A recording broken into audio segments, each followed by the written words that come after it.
Hello दोस्तों, welcome to my YouTube channel Varsha education point में आपका स्वागत है। दोस्तों, मैंने आपको हिंदी साहित्य लेखन की परंपरा कंप्लीट करा दी। हिंदी साहित्य की लेखन जो पद्धतियां हैं चारों, उसको अच्छे से कवर करा दिया।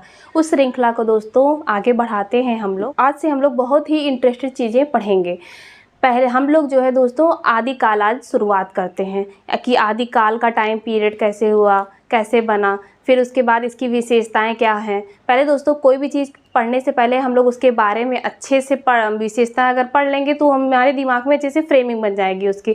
तो आज हम लोग आदिकाल की विशेषताओं पे चर्चा करेंगे। एक एक पॉइंट हम आपको बताएंगे और उस पर अच्छे से विस्तार से समझाएंगे।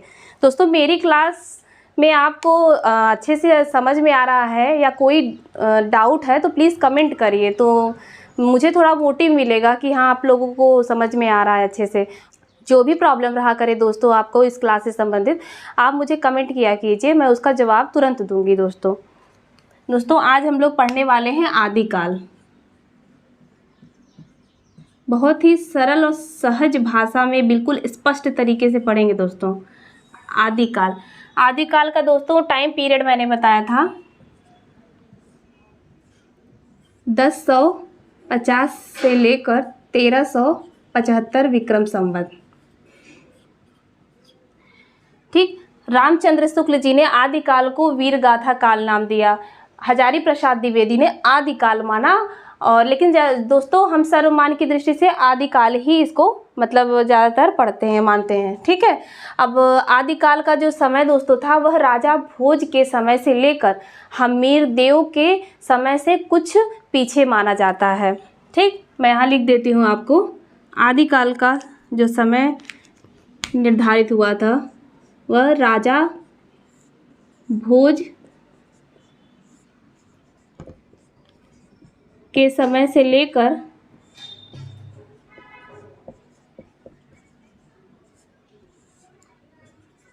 हमीर देव के समय से कुछ पीछे माना गया।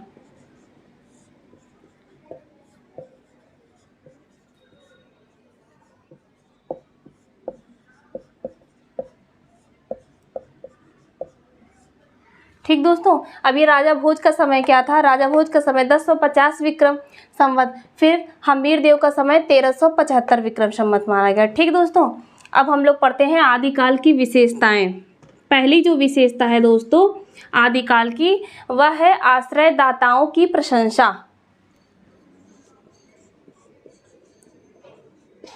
आश्रयदाताओं की प्रशंसा। इस काल में दोस्तों क्या था? इस काल में जो कवि थे वह जो है राजाओं के आश्रय में रहा करते थे अक्सर। ठीक, वह जो है उनकी प्रशंसा करते थे। वो जो है सच्चाई को दरकिनार करते हुए सिर्फ झूठी चीज़ें जैसे अतिशयोक्ति जो अलंकार होता नहीं है, बढ़ चढ़ के बताना उनके बारे में राजाओं के, ताकि राजा हमसे बहुत ज़्यादा खुश हो, वह हमें ज़्यादा स्वर्ण मुद्रा दे। एक तरीके से कह सकते हैं कि उनकी यह मजबूरी थी। ठीक है, तो वो जो है हमेशा अपने आश्रयदाता राजाओं की प्रशंसा करते थे। दूसरा क्या था दोस्तों? दूसरा था युद्धों का सजीव वर्णन।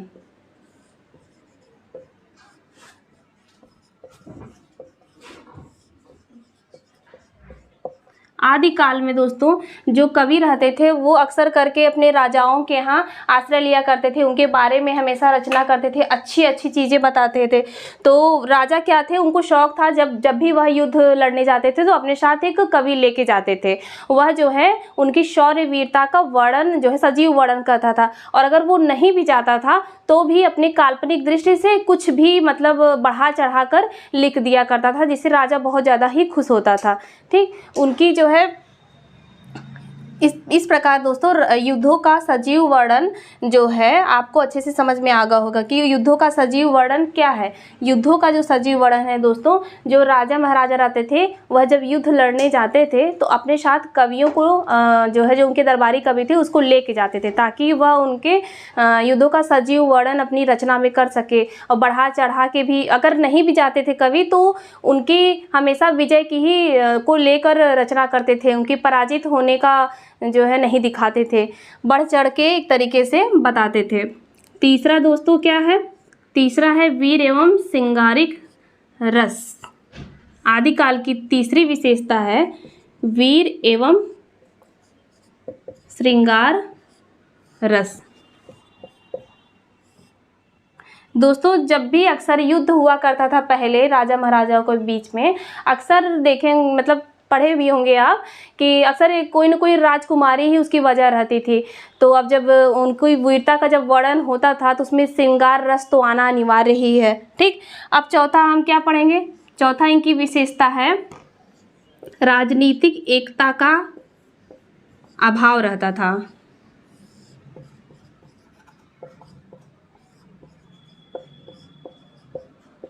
राजनीतिक एकता का अभाव मतलब दोस्तों, राजनीतिक एकता का अभाव पहले जो है क्या रहता था, जो राजा रहते थे वह अपने राज्य को ही एक राष्ट्र समझ बैठते थे, और जो कवि थे उनके दरबारी वह अपने राजा को ही सब कुछ समझते थे। देखिए दोस्तों, जैसे अब हम क्या है, हम एक इंडियन हैं, हम एक अलग जब पूरी जो है अंतर्राष्ट्रीय की बात आती है तो हम अपने क्या बताते हैं कि हम इंडियन हैं, ना कि हम बताएंगे कि हम जो है तमिलनाडु के हैं, केरल के हैं।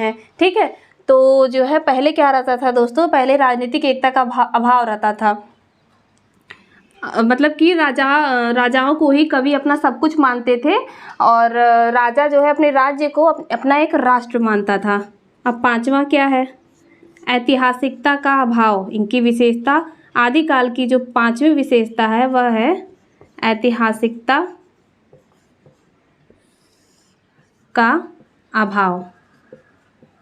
इसमें जो कवि रहते थे दोस्तों वह जो है एक अच्छे चरित्र, जो इतिहास में अच्छे चरित्र नायक हैं उनको लेकर हमेशा रचना करते थे। ऐतिहासिकता वह बिल्कुल नहीं दिखाते थे, वह ले तो लेते थे चरित्र नायक को एक, लेकिन वह अपने काल्पनिक दृष्टि से जो भी उन्हें समझ में आता था वह लिखते उसमें जाते थे। उसमें कोई भी ऐतिहासिकता का अभाव नहीं जो है रहता था।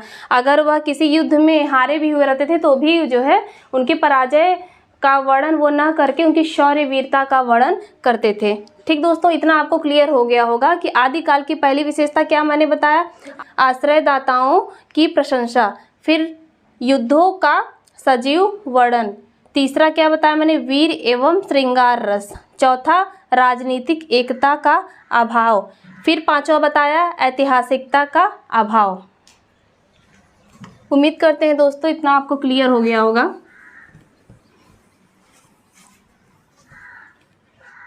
दोस्तों आदिकाल की अगली विशेषता है,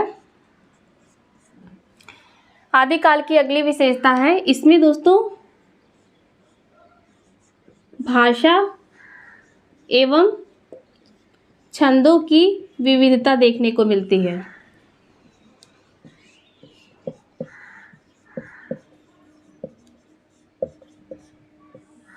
छंद में दोस्तों, छंद में जैसे कि दोहा, रोला, तोमर, छप्पे और पद्दड़ियाँ।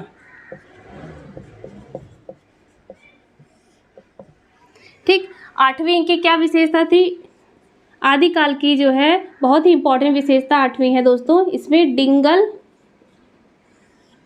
एवं पिंगल भाषा का प्रयोग होता था।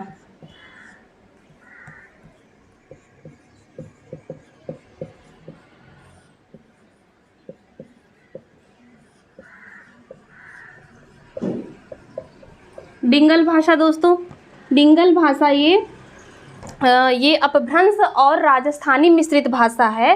पिंगल भाषा अपभ्रंश और ब्रज भाषा मिश्रित भाषा है। मैं यहाँ लिख देती हूँ, डिंगल जो भाषा है यह अपभ्रंश और राजस्थानी भाषा का मिश्रण है। यह भाषा दोस्तों कठोर हुआ करती थी, थोड़ी कठोर भाषा। ठीक, पिंगल जो भाषा थी यह कोमल भाषा हुआ करती थी। यह जो है अपभ्रंश और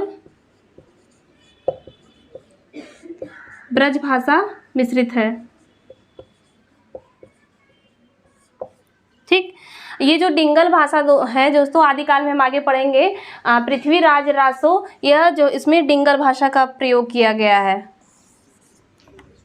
जब ग्रंथ पढ़ेंगे तो हम आपको बताएंगे आदिकाल के।